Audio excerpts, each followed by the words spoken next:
but it's also about how it's going to affect you and your ability to interact with the public. Your daughter, as young as she was, hey, you look pretty. What happened to you? Yeah. What happened to you? I wasn't sure that was good. But I've seen people like that before, that you've seen people for a while and they dress a certain way, do a certain thing. And then if they change something that's significantly better, in your own personal opinion, I get it. It's beauty is in the eye of the beholder. But if you see somebody come and then they're different, you're like, holy crap, what did you do? Did you buy a new suit? Did you get your hair cut? What did you do? And you can see their shoulders lift, the chest go out a little bit. And there's this air of confidence. And I wish that, teenagers need to hear that as much as adults do, about how you show up, how you present yourself in the world gives you opportunities or steals them from you. And you can argue all you want that that's not fair. It's reality, right? That's the world we're living in, which is why you've got 1 million people to your website. You got 100,000 people going through the program. It's because people understand there's value in it. It's not just vanity. It's not just vanity.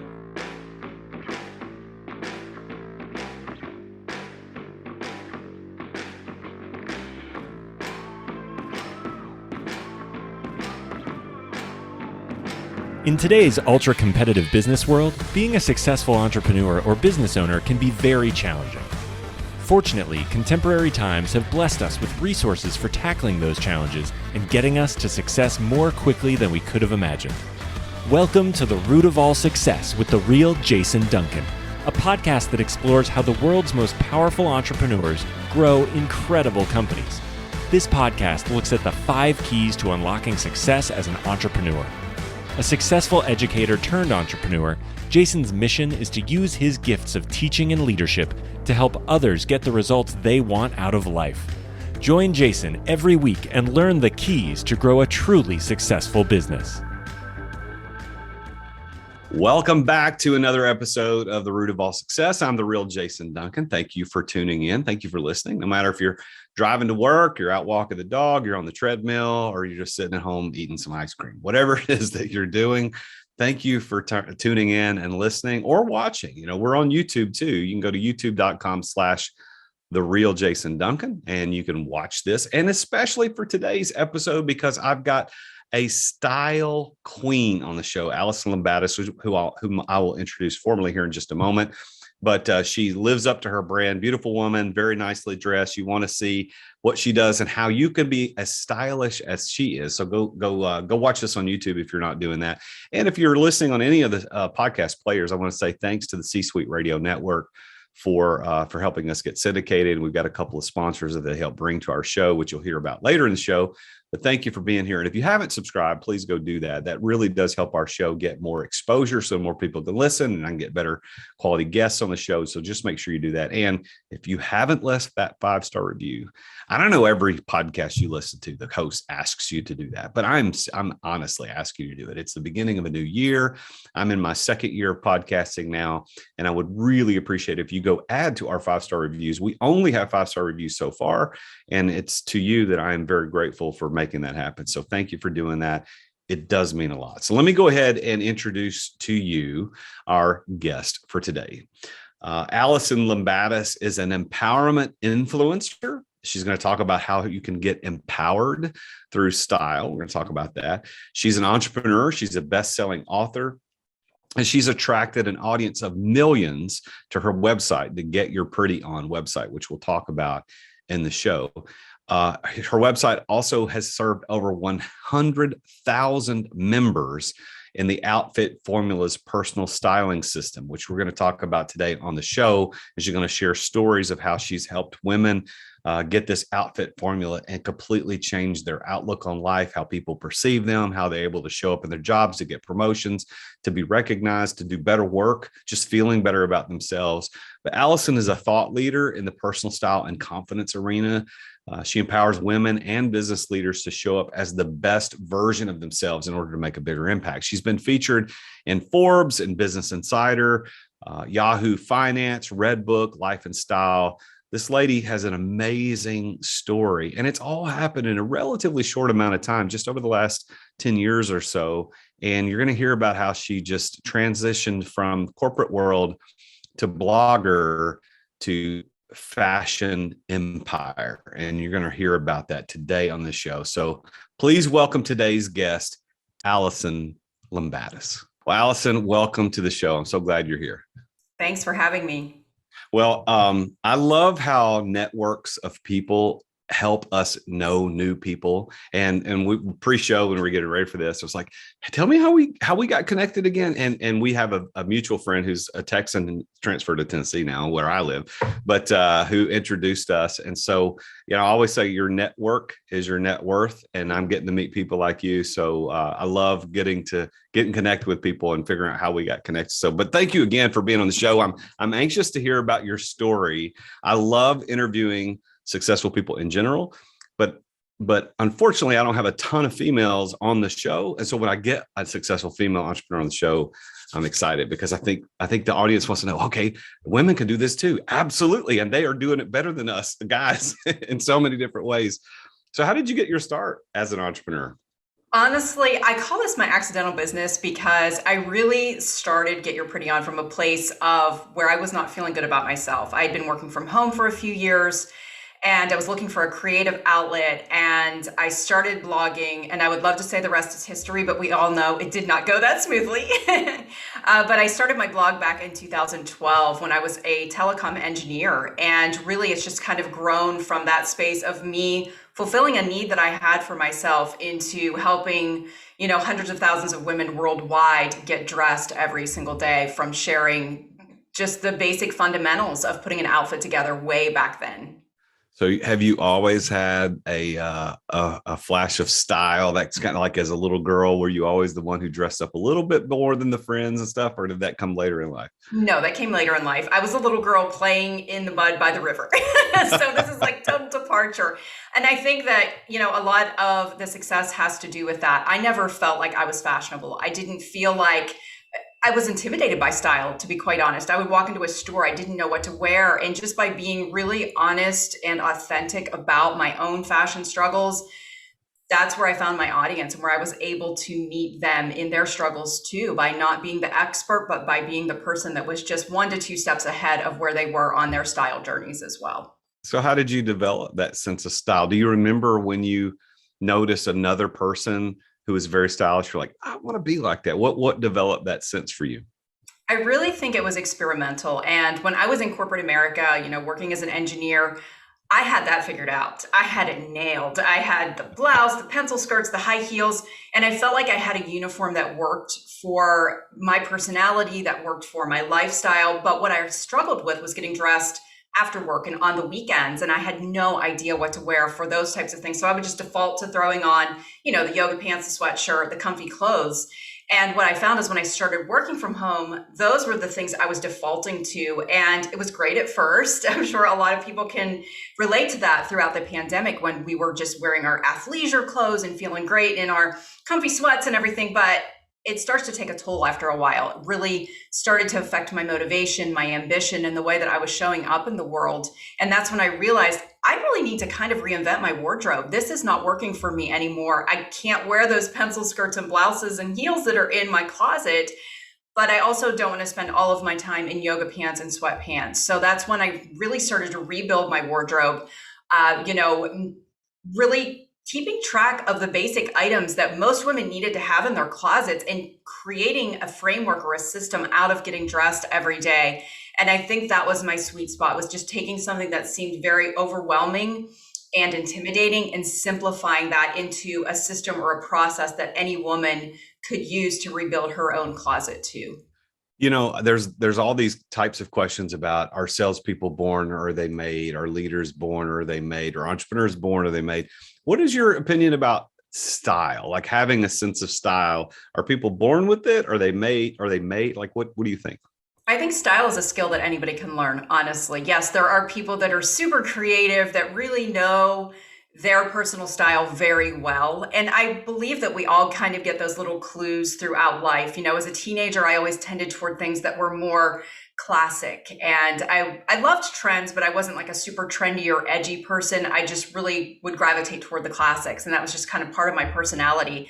And I believe that we all have these inclinations or the things that we're drawn to that are a part of who we are, but I also think that style is absolutely something that anybody can learn at any time.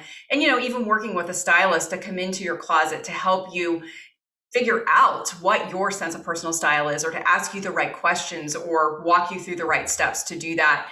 We can all learn how to identify our style and then be able to be informed shoppers when it comes to purchasing items that fit that personal style. I remember when I was a school teacher before I became an accidental entrepreneur. You used the word accident in your Yes. in your story too, but before I became an accidental entrepreneur, I taught eighth grade American history, and there was this one kid in the eighth grade. I don't remember his name, but he won like the superlative at the end of the year for eighth grade, the best dressed, most well dressed, whatever the superlative was. But he, in fact, was that really stylish kid. But I had seen him for years coming up through middle school, and he wasn't. But somewhere in the eighth grade, 13, 14 years old, he developed this sense of style. He pulled it off really well. And I remember, as the khaki wearing, polo shirt wearing teacher that I was, because I think that's what you're supposed to wear, I remember looking at him going, I wish I had that kid's style. And then, of course, now as I've kind of gone out in the entrepreneurial world, I've had to pay a lot more attention to the way I look. And I feel like I have a pretty good sense of style, but I would love to have a stylist. I'd love to have somebody come into my closet and say, okay, throw that away, never wear that again in public, and then figure out what actually works. So when did you start doing that for other people as you learn how to do it for yourself? So I blogged for about 2 years, honestly, before I really started to launch the program. And during those 2 years, I was sharing what I was buying, how I was pairing it up. I was talking to women about the pieces. I was reinventing my wardrobe at that point. And I love that you brought that story up, because I feel like we have permission to reinvent our wardrobes at any point in our lives. Like, we can wake up tomorrow morning and say, this style, this wardrobe does not fit me anymore. I want to do something different. And I think that that's the cool thing about personal style, is you can decide at any point in your life to change it up. And that's exactly what I did. I thought this is a really great opportunity for me to explore what my closet is going to look like, post corporate America life, and build it intentionally with pieces that I love, that fit and flatter my body, that give me joy when I put them on, that make me feel confident, and really that also work for my lifestyle. So as I was sharing this journey that I was on, there were so many other women that were on the journey with me. At that point in time, Pinterest hadn't really taken off yet. Instagram was in its infancy. So women were looking to blogs for personal style resources. And there weren't a lot out there that were addressing the needs of work from home or stay at home women in a way that was just really giving them outfits that would work for that particular lifestyle. So I called it my Target outfits back in the day, because during the day, that might be the only thing I do, is I would go out to go to Target, but it made me feel good. And I loved having these cute outfits that I could put on, and really just sharing that with women. When the Outfit Formulas program was launched in 2014, this came as a response from my readers to say, hey, what is one step further that we can take this, with a system, with a framework, with a list of items that I could walk into the store and buy right now in order to build my wardrobe. And that's really how this all got started. So you started just writing about the style, and but you were working a full-time job otherwise, right? I was, yes. There was an overlap of about a year between the time I started the blog and I took my severance package to really just focus on building it. Oh, we're going to come back to that. I like that. We're going to figure that. I've got something that's very specific. I'm going to ask you about the financial way that you made this transition from corporate life to entrepreneurial life. So you're writing a blog about style, just sharing, this is what I do, this is how I do it. And then a year into it, you evidently are having enough people read it, come to your website, and you're engaging with your content to think, hey, this is actually a thing. I could turn this into a business. Do you remember what that felt like? Or was there a moment where, oh, I got to go do this? Or how did that transition start?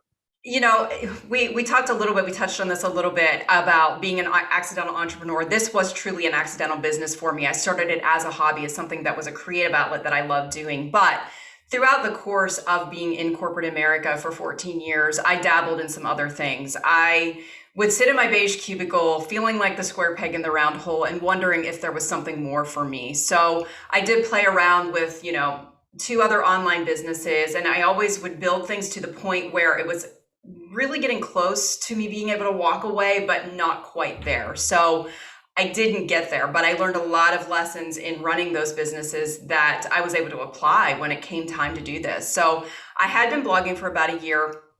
My team of 20 engineers had been reduced to 2. I was working in landline and telecom, which we all knew was a dinosaur and it was going to go away. And my manager came to me and said, hey, I have an opportunity for you to go and retrain in wireless or take a severance package. So I talked it over with my husband. We're like, I think this is the time. I'm going to do it. I'm going to take the leap.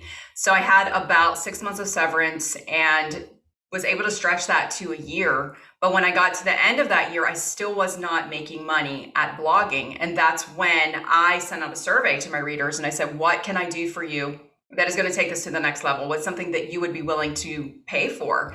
And that's when this idea came back to me. There were a ton of overlap in the responses on that survey where my readers were saying, hey, just give us a shopping list, tell us what to go out to buy, tell us what trends to add each season, and show us ways to pair this up. And when they came back with that idea, I realized that that was something that I could easily accomplish. And honestly, the first time I launched it, I would have been happy if 50 women signed up, but 500 signed up out of the gate. And I knew right then and there, I'm going to be able to replace that corporate income. Like this is actually going to work. So you were blogging for a year, writing evidently very engaging and good content. You send out a survey. Your readers are like, yeah, we need you to do X. And you say, okay, if I did X, did you initially charge for whatever it was they were asking for, or did you do it for free, or how did you monetize it? So I did. I charged $10 for it the very first time. Yes. But you got 500 people say, I'll give you $10. That's exactly. Not bad. I had 500 people say they give me $10. And that first, I didn't really understand membership sites or how to make that work. I knew I had to password protect the content so that, only the paid customers would have access to it. So I cobbled together a bunch of systems on the back end. I taught myself all the things as quickly as I possibly could, like grab some code from PayPal to create a pay now button for it. It was so rudimentary, but I also realized that this was a place where this was a starting point. I would have my first 500 customers. We would make all the mistakes that we could possibly make, break everything, do all the wrong things. And then I took the next year, which was year 3 of my journey, and really focus on creating a scalable membership site, putting the technology in place, and doing all of the things that have honestly set me up for success today, and being able to handle, over 100,000 members that have been served through the program. So it was a really good learning experience, and honestly, lots of leaps of faith, lots of risks being taken, and lots of mistakes being made, but being okay with that process was a huge part of the success too. So what year was it when you started writing the blog? I started writing it in 2012 and launched the program in 2014. So you're writing the blog for a year or so, and then you launched the Outfit Formula personal styling program. Your first membership push is 500, but now you've served over 100,000 people. And, for the mathematicians among us, even if you kept it at the original $10, that's $1 million. I know you didn't, but there's $1 million income off of just something you wanted to write about. That's inspiration. I mean, people that listen to the show need to know, hey, what are you doing? What are you prepared to be successful at? Just pick that thing and go for it. Alison, that's congratulations. That's really, really, really cool. So now you did this blog, you started the membership on outfit formulas, but what about Get Your Pretty On? Tell me about that website. So Get Your Pretty On really started as my personal blog, and over the years it has evolved more into a resource for style for women worldwide. I have contributors now.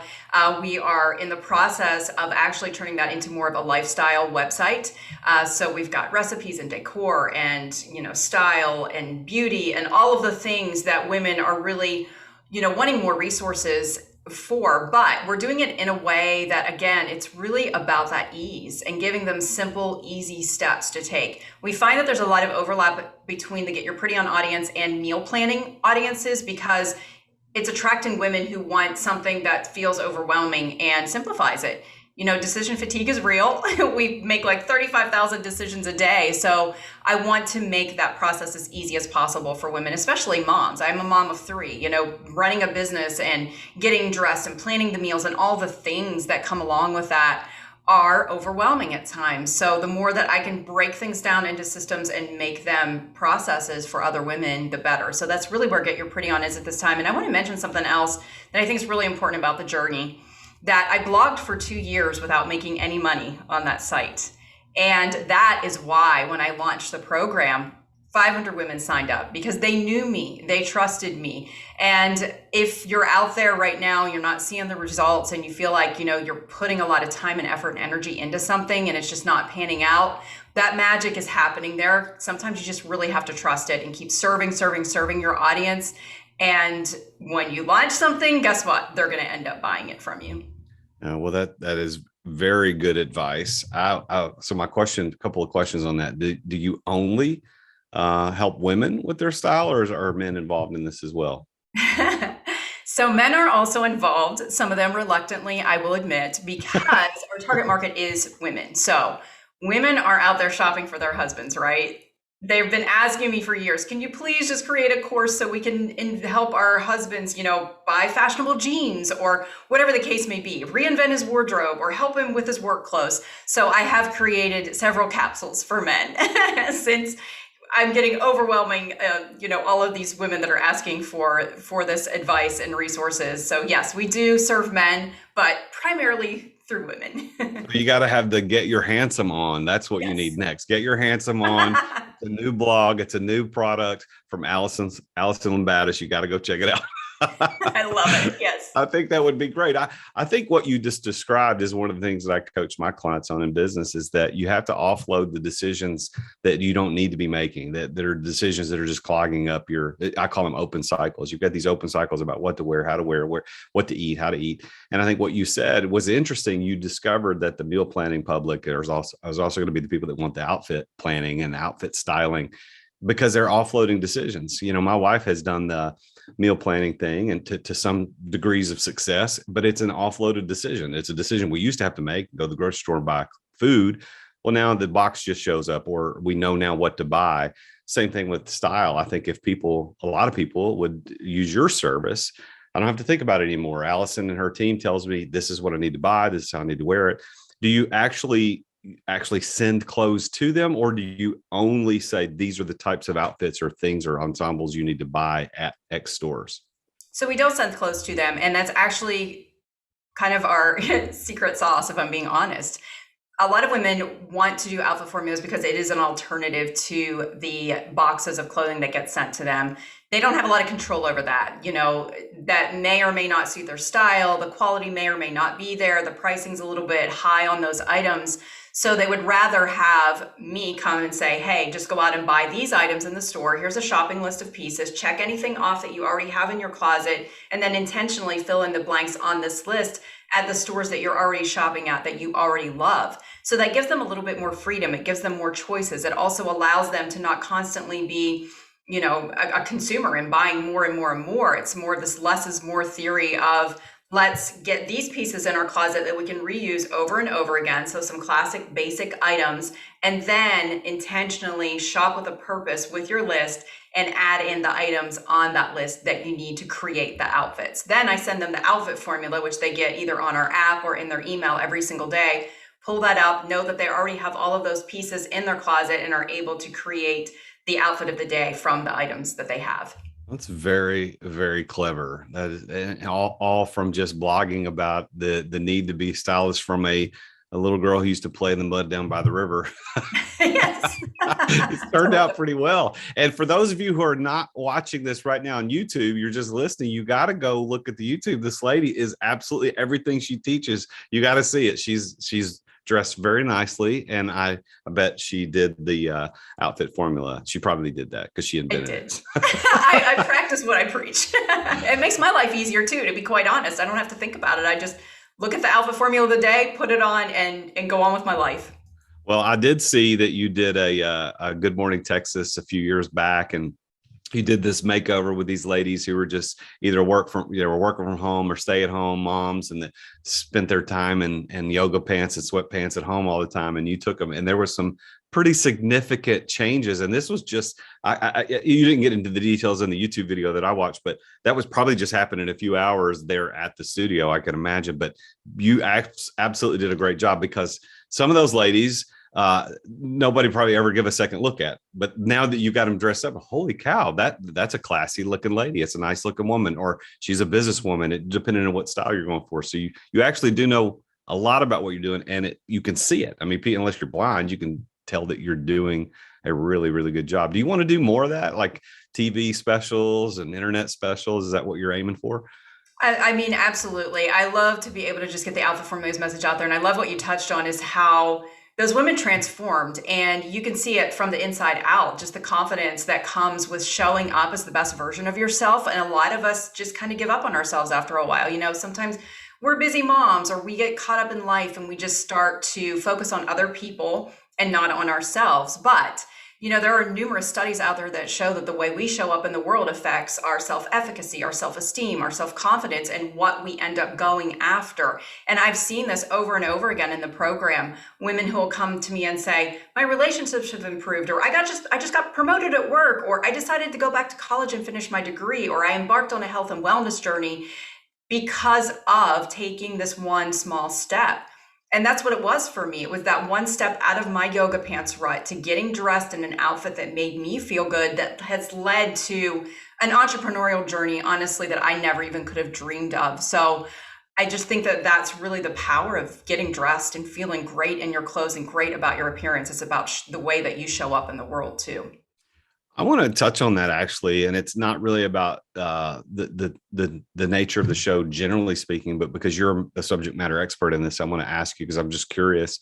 So I believe everything you just said. I think that we probably have exactly the same worldview on how you show up in the world has a lot to do with how people perceive you, how your self-esteem, but your ability to do things and your acceptance in the world. But let me ask you this, and just in general, there is this side of things that it's low self-esteem. And that's why I don't dress up, and I don't see myself. But there's the other side of people that absolutely don't give a blank, fill in the blank, and they absolutely don't care, and they dress like a slob all the time because they don't care. I don't think that's healthy, and I also don't think the other side is healthy with a low self-esteem. How do you see bringing in a healthy perspective of, hey, for the guys, trim your beard, cut your hair right, dress nice. For the ladies, get out of the yoga pants and the sweatpants, wear something appropriate for public, put the makeup on, do the thing you need to do. How do you deal with that in a healthy way so that it's not encouraging conceit or arrogance or look at me, but it's, I don't know, does that make sense? Like, how do you encourage the healthy side of that? Absolutely. And, it's something too that being out on social media and being in the public eye that sometimes can get misconstrued. It's not about appearances. And even the name of the original website is Get Your Pretty On. I caught some heat for that too. Like, oh, well, you're only valuing looks. And to that, I'm saying, no, like living a pretty life isn't just about the way you look. It's about everything that makes your life more beautiful. It's about your deepening of your relationships with others, with yourself. It's about vulnerability. It's about all of this inner work that's going on. And I spent a few years as a life coach. I have a degree in psychology, and I feel like this is woven into the philosophy of everything that's done through Get Your Pretty On. It is about that internal change. And I love what you said about, sometimes when we're feeling bad, we don't want to do the things. And I always tell everyone in my audience, you don't have to feel it to do it. Sometimes making the change leads to the feeling happening afterwards. Take the action and then allow the feeling to come, because what you'll find is if you do just make that little bit of effort, it's going to make a big difference to you. And that's what's going to spur you to keep making the changes. It's kind of like a health and fitness journey. That first time you don't feel like getting on that treadmill, or you don't feel like eating those healthy foods, but the more you do it, the more it's a cycle of just feeding into that in a really healthy and positive way. And negativity works the same way. If you're making the decisions that are not serving you, you are eventually going to end up in a bad place. So take the action, have the feeling later. You don't have to feel it to do it. Well, and that is so true. And I think other gurus amongst us, like Tony Robbins, would tell you that your physiology has a lot to do with your mental state. And that's why in his conferences and seminars, he's always getting people clapping and up and jumping, because if you get your body moving, you actually feel better. And I know that for me, when I'm doing podcasting like I'm doing today from my home office here in Gallatin, Tennessee, when I'm doing this, I've got to say, okay, well, how am I going to dress today? I don't need to dress except from the waist up because nobody's going to see me. But I do have nice jeans on right now. And I've taken my shoes off, but I did put shoes on this morning and went out to have a coffee meeting. So I did kind of dress up a little bit for this show, but I think we are exactly right. How we dress up and how we show up is a lot of the ways how people respond to us. And I would like for you to dig into that just a moment deeper, because I know there's a lot of people out there that don't believe that or don't understand it. But it's not just how you feel, but it's how people react to you. So talk about how you've worked with women or men, but worked with people and helped them change their style and the way they show up and the responses. You've already mentioned a couple of examples, but give us another example or two about how people receive people who dress up a little bit. Yeah, so it is external and it is internal. So absolutely, the way that you show up in the world is going to affect how people treat you, how they perceive you. If you are putting that effort into yourself, then others naturally are going to put that effort into you. It's kind of a reciprocal thing. And I think that, especially as women, and when we get older too, or after we have kids, there's this level of invisibility that we start to experience where, I don't know if it's self-imposed or if it's happening, naturally in society, but we start to feel a little bit less visible. And then we start to kind of put a little bit less effort in, and we go, back and forth in the struggle between wanting to be seen and wanting to hide. And, just really showing up as the best version of ourselves then puts us into the spotlight in a sense, and also affects how other people treat us, how they perceive us. I mentioned before how participants in the program have talked about getting promotions or getting more attention at work because they're showing up in a different way. And I don't even know that it's about the clothes. I think it's about the way they're showing up because they feel good. I think it's about that confidence that they're now displaying, where people are viewing them as more competent. So it's like the chicken and egg thing. I don't know where it's starting, but it's definitely starting somewhere. And it is absolutely resulting in, ripple effects throughout their lives. I tell the story frequently of how Get Your Pretty On got its name. And that was from my daughter. On the very first day that I put on real clothes, fixed my hair, and put on makeup, the first time she probably saw me that way in about 6 months after I started working from home, I went to pick her up from school and she hopped in the car and looked at me and she said, "Mommy, what happened to you?" And I said, "What?" And she said, "You look pretty today." And I realized in that moment that it wasn't just affecting me, it was also affecting the ripple effects, right? The way that I was showing up and the way that my daughter was viewing me as a mom. And, I was setting the example for her of what it meant to take care of myself and how I was showing up in the world. So it really does affect everyone in our sphere of influence, honestly. Yeah, I'm so glad that we're talking about this, because I think this is something that so many people need. It's self-esteem, sure, but it's also about how it's going to affect you and your ability to interact with the public. Your daughter, as young as she was, "Hey, you look pretty. What happened to you?" Yeah. What happened to you? I wasn't sure that was good. But I've seen people like that before, that you've seen people for a while and they dress a certain way, do a certain thing. And then if they change something that's significantly better, in your own personal opinion, I get it. It's beauty is in the eye of the beholder. But if you see somebody come and then they're different, you're like, "Holy crap, what did you do? Did you buy a new suit? Did you get your hair cut? What did you do?" And you can see their shoulders lift, the chest go out a little bit. And there's this air of confidence. And I wish that, teenagers need to hear that as much as adults do, about how you show up, how you present yourself in the world gives you opportunities or steals them from you. And you can argue all you want that that's not fair. It's reality, right? That's the world we're living in, which is why you've got 1 million people to your website. You got 100,000 people going through the program.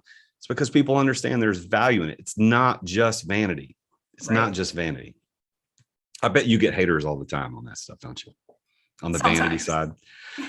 Isn't that weird? Just because you value something automatically in some people's minds means you devalue everything else. And that's just, we live in such a crazy world. We could go political for a minute, but we're not.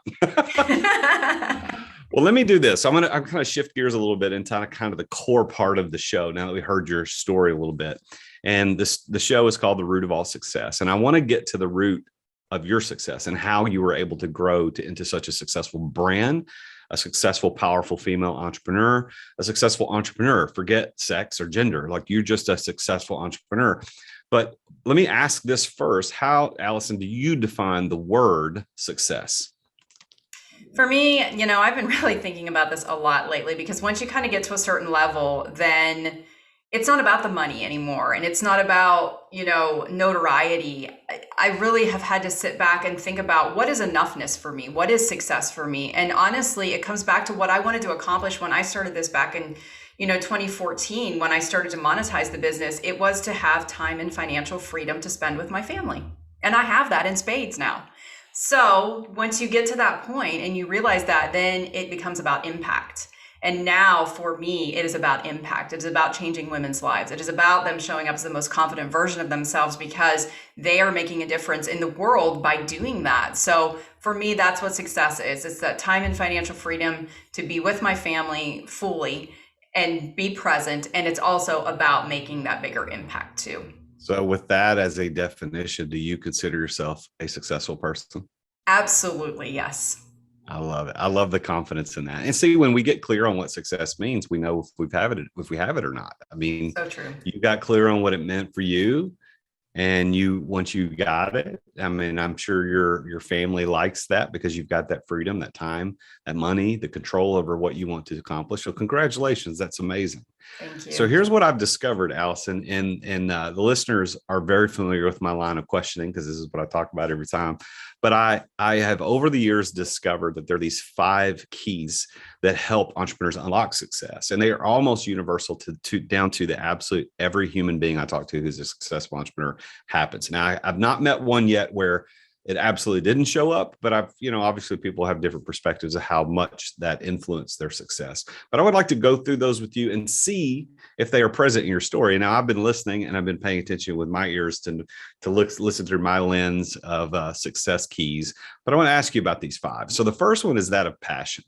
I think that every entrepreneur, in order to be successful, has to have passion. And it's not just emotional passion. It's not just liking it and getting energy from it and enjoying it. It's about, I am willing to push through the tough times. I'm willing to endure for this thing that I'm building because I like it. And that's actually what passion means. Passion, the root word means willing to endure. So in your story of getting to become the successful fashion expert and influencer that you are today, did that side of passion play a role in your journey to success? And if so, how? Absolutely, but not in the way you probably think I'm going to say, because here's my dirty little secret. I am not passionate about style. I am passionate about making things easier for women. I am passionate about showing up as the best version of yourself, and style is the conduit for doing that.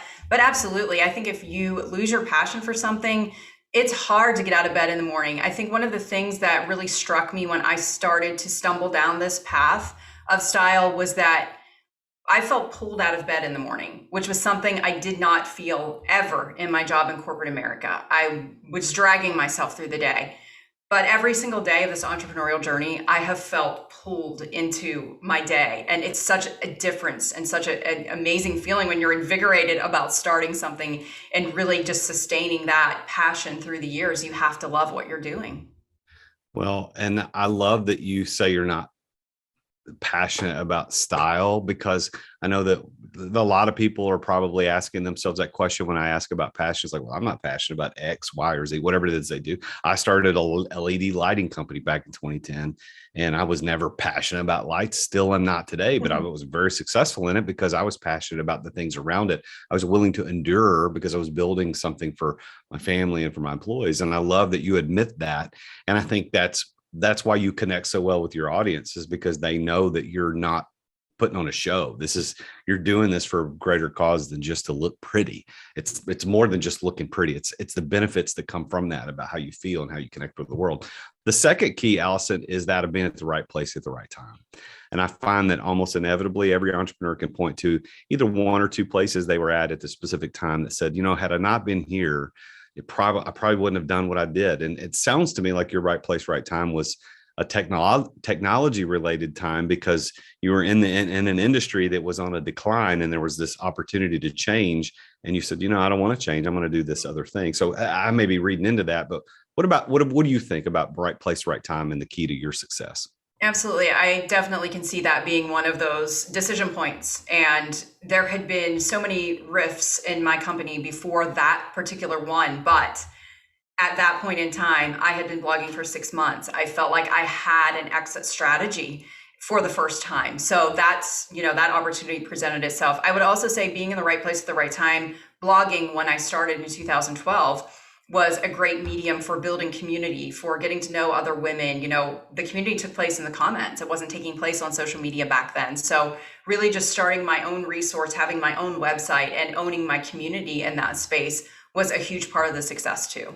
Yeah, I mean, you look at not just the right time, right place where you were, but just where we are in a history of humankind. Like, social media coming on strong right after you got started with the blogging as a medium. Starting not too long before that. I mean, it's been around, I don't know, maybe 20 years. It's not been around that long, and you capitalized on that at the beginning. All right, the third key is the right people, knowing the right person or persons. And sometimes it can be a positive influence, somebody who lifted you up and gave you that attaboy or attagirl, they go, or could be a negative influence, somebody who said you would never succeed or called you a loser and you succeeded in spite of them. Do you have a person or persons that you can point to and say, you know what, if this person had been there, I wouldn't be who I am today? Wow. So many.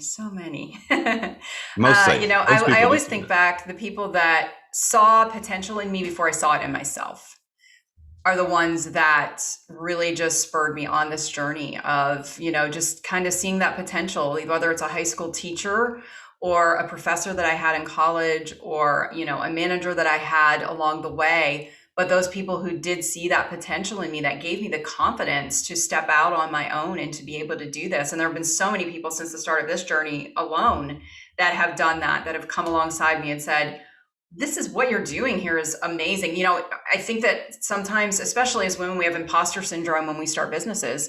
And I've struggled with that a lot. I'm not an entrepreneur. I don't have a business degree.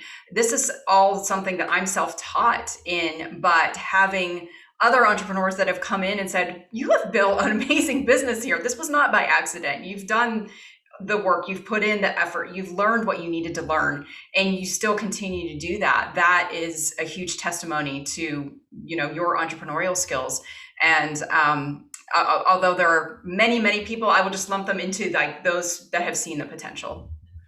Well, so the fourth key is that of preparation, and it's having the know-how to pull it off. So I'm going to make a grand assumption that the preparation for you to actually succeed in this, and it not just be something you were doing, was the fact that you spent 2 years writing about this stuff without really any monetization, prepared you to actually, and you actually mentioned that earlier in the story, it prepared you because you had built this huge audience that you were just giving value. It prepared you for the fact that, okay, I'll sign you up. Will you give me money for this? And they did. And you actually turned that into a successful business. So is that the only preparation, or what do you think prepared you for the success you've experienced today?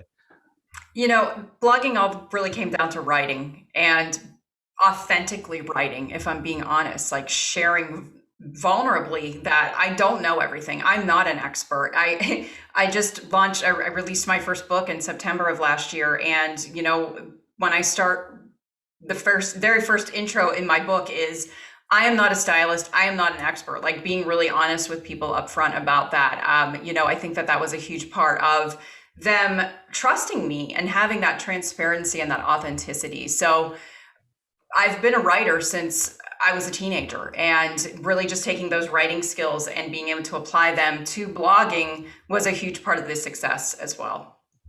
So the last key to success that I found is true in every entrepreneur's story is that of a plan. And this is what I said I was going to get back to at the very beginning when you talked about this.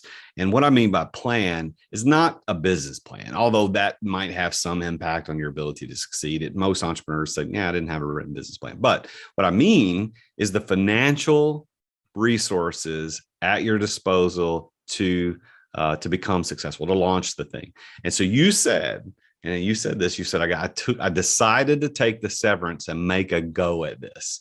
And you stretched that 6 months of money into a year. That sounds to me like that was your plan to financially monetize or to get this thing up and running. But was there any other plan that you had to make this thing work from a financial standpoint? I think that was the most impactful thing, was being willing to say, I'm going to take the risk.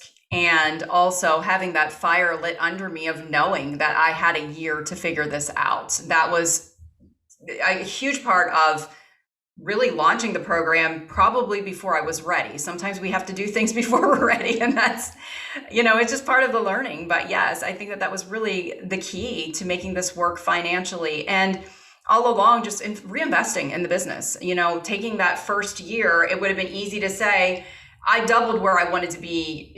My goal initially was I want to replace my income from corporate America. Well, I doubled where I wanted to be in that first year. So what I did was I took all of that money and reinvested it back into the business in year 2 to have the technology and to be able to be in the place where I'm at today. Honestly, those decisions in year 2 of launching the program set me up for everything that's happening today. So just continuously reinvesting in the business, investing in people now has been huge. But that's been a big part of this as well. And just really being okay with the sacrifice and trusting that if we sacrifice now, it's going to pay off later on. I love it. Well, so congratulations. I mean, you've done this in a relatively short amount of time. I mean, over the 5-6 years since you started blogging in, you said 14, right? Is it 12 or 14? 12. I started blogging in 14. I launched the program. Yeah. So from 14 to today, I mean, here we are at the beginning of 2022. Tremendous success. 1 million people on the website, 100,000 members going through Outfit Formulas. Congratulations. That's a phenomenal story. And I'm so glad that you dressed up that day and your daughter goes, "What happened to you? You're so pretty." Isn't that great? So thank you for sharing your story. So I do have a couple of burning questions to ask you as we go off here that I know that every listener is thinking right now. So what's your stance on yoga pants? Is this a publicly consumed piece of attire or not? Well, considering the fact that they were my daily outfit uniform for about 6 months straight, I will say yes. We've become even more casual and more relaxed since the pandemic. And I don't see that really pendulum swinging back to us getting dressed up a lot more again, if I'm being honest. If you look historically back through from the 50s to today, I mean, we have really just dressed down as a culture in America. So I'm going to say yoga pants are A-okay. And I will wear mine for about, not the same pair, but a clean pair for about 2 to 3 days in a row before I realize I should probably put on some real clothes now. All right. So let's go on up or backwards on the spectrum from yoga pants to jogging pants or sweatpants. Publicly okay, not publicly okay. What do you think? So joggers, we're starting into the territory of being a little bit more relaxed and loose fitting. It's really about how you pair them up. If you're like baggy all over and just kind of feeling really schlumpy, if I do dress like that and go out in public, I tend to want to at least like fix my hair or feel like I'm making an effort in another area. And again, I just go back to how does it make you feel? If you feel bad in your baggy sweatpants, then maybe you should just save them for the couch at home. Okay. And then the last step in this continuum of clothing choices for public consumption is pajama pants, pajama bottoms. Come on, Alison, please answer this correctly. Should you be wearing those in public? I'm going to say no on that one. I've seen a lot of pajama pants this week. I'm not going to lie. I don't know what's going on. There's something in the air, but there have been a lot of pajama pants out in public this week. And it's a little bit confusing, but Come on, people. You just heard it from Alison Lumbatis. She is the style queen. You cannot wear these things in public. I will tell a short story, and hopefully this dude doesn't listen to my show, but I go to this coffee shop every week with a friend of mine for the morning. And this one guy has come in. Now I've seen him twice, and nice looking older gentleman, but wears pajama pants and otherwise he's nice looking, like he's got a jacket on, a nice hat, not a suit jacket, but like an overcoat but these humongous pajama bottoms that look like almost like parachute pants or MC Hammer pants from back in the 80s and 90s, if you remember those things. And I'm thinking, dude, what do you think? I wouldn't even wear those around my house. I'm sorry, I'm ranting a little bit, but I'm really glad you agree with me on this one. Yeah, that's confusing. Maybe it that's is like definitely a signature confusing style item. I don't know, but yeah. Well, let me give you the opportunity to close things out by doing two things. Number one, I want you to give some advice, and I'm going to tell you what advice I'm asking for. And then second, I want you to share how people can get in touch with you. But let's go to the advice first. So I want you to think about the continuum of people who listen to this show. On one hand, you've got brand new entrepreneurs, maybe somebody like you, they're still in corporate America, they're doing a side hustle or side gig, or they don't even know it's going to turn into a real thing. And the other side of the continuum are multimillionaires who've built amazing businesses, and they're there. And then there's a lot of people, of course, in the middle. I want you to speak to that first side, those startups, those people at the very beginning. What would Alison Lumbatis say as a piece of advice on what they should do to become successful? I'm really all about progress over perfection and just doing the thing. You're not going to find clarity if you're not engaging in something. So just get up every single day, trust the process, have faith that what you're doing is leading to something so much bigger, and trust that magic is there, because it's really, really difficult when you're not seeing the results early on in your business and you're really hustling and grinding and it's just not there yet. I was there for 2 years before my big payoff happened. So trust that your big payoff is out there. And how would people get in touch with you? What's the best way to engage with you and your brand? And the best way to engage with me personally is on Instagram at Alison Lumbatis. And with the brand, you can find us at outfitformulas.com and at getyourprettyon.com. All right. So I'm going to spell your name for the people that are listening. It's ALISONLUMBATIS. So make sure that you look up Alison Lumbatis on Instagram. Make sure you follow her there. She's got a really good page and lots of cool stuff on there. She's got a lot of followers, give you some good style advice. And the penultimate style advice that we figured out today is don't wear pajama bottoms in public. Please, people, don't do that. So, well, Alison, congratulations on all your success. It's been an honor to talk to you. And I'm so glad that our mutual friend, Bobby, introduced us. I'm glad that we connected. And I really look forward to staying connected with you permanently, because as I meet people on the show, I'm like, yeah, these people, we need to be in each other's networks, because there's so many cool things that we could do in the future together. So thank you for being here. Thank you for sharing your story. I appreciate you very much. And again, congratulations on your success. Thank you so much, Jason. This was so much fun. Well, there you have it. Yet another amazingly successful entrepreneur, and her story of how she used those 5 keys of passion and place and people and preparation and plan to get to a successful place. And I love her definition of success, and the fact that she is so confident that she is a successful person because she's achieved the things that she set out to achieve, even beyond her wildest dreams. And a lot of it's due to the fact that her daughter that one day said, "Mom, what happened to you? You look so pretty." But you can have that experience too. So go look up Alison Lumbatis, follow her on Instagram, look up her website, to Get Your Pretty On, or the Outfit Formulas. Make sure you look her up, and especially think about it in terms of being able to help get someone else to help you offload decisions in your life, offload the decisions of how you should dress, what you should wear. Let her help you do that. She has done it for hundreds of thousands of people, and she can do it for you too.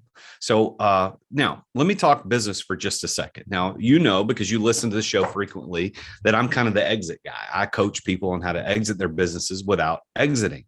And what does that mean? Well, it means to exit your business without selling it. It means being able to get the things that Alison talked about in the show, about having the complete freedom over your time, energy, and money. It's about having the option to either go to work or not go to work, do what you want, when you want, with whom you want, where you want. That's what the exit lifestyle is all about. And that's what I coach people to do every day, because that's what I did. I started a company as an accidental entrepreneur, an unemployed school teacher. We talked about that on the show today.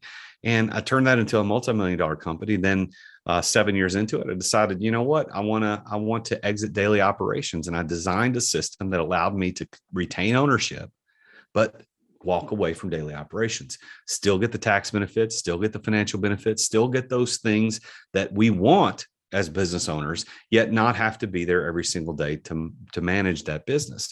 And you can do the same thing too, no matter what kind of business you're in.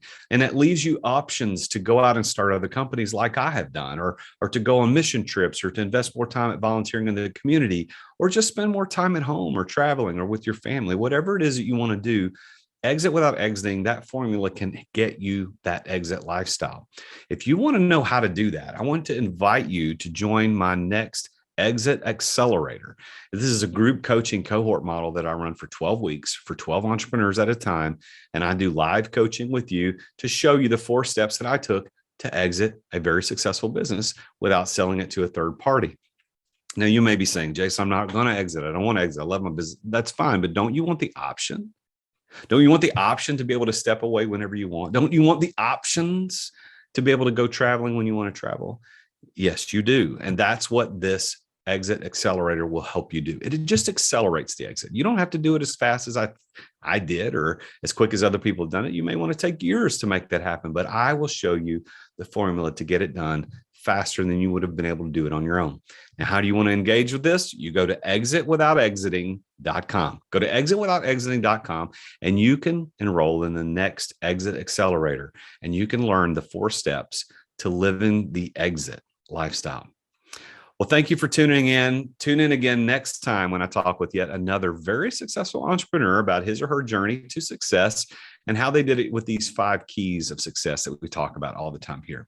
I'm the real Jason Duncan, and Jesus is King. Thank you for listening to another edition of The Root of All Success with the real Jason Duncan. If you've enjoyed this week's episode, we invite you to visit therootofallsuccess.com to access the show notes and other helpful resources. Take charge of your business. Grow it from great to incredible. Join us again next time here on The Root of All Success.